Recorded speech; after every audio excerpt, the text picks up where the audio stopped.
Hello दोस्तों, नमस्ते, प्रणाम। आइए आप लोग के बीच में बहुत सुंदर प्यारा एक चुटकुला नाच गीत गाने जा रहे हैं। नैहर में डेरा जमावे मोरी ननदी, नैहर में डेरा जमावे मोरी ननदी, नैहर में डेरा जमावे मोरी ननदी। अपने जो सासू की रोटी न पूछे, अपने जो सासू की रोटी न पूछे, भाभी के अकल बतावे मोरी ननदी, भाभी के अकल बतावे मोरी ननदी, भाभी के अकल बतावे मोरी ननदी।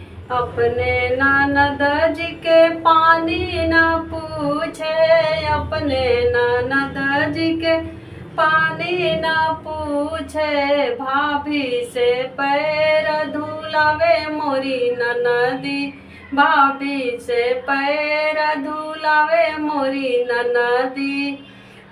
नैहर में डेरा जमावे मोरी ननदी, नैहर में डेरा जमावे मोरी ननदी।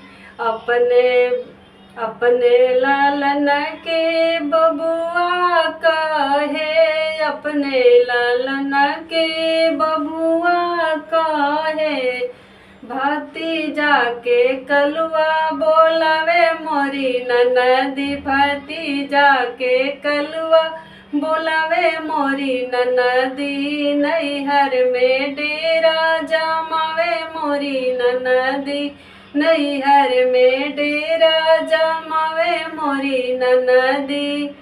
अपने सजन के पैसा बचावे, अपने सजन के पैसा बचावे, भैया के पैसा उड़ावे मोरी ननदी, भैया के पैसा उड़ावे मोरी ननदी।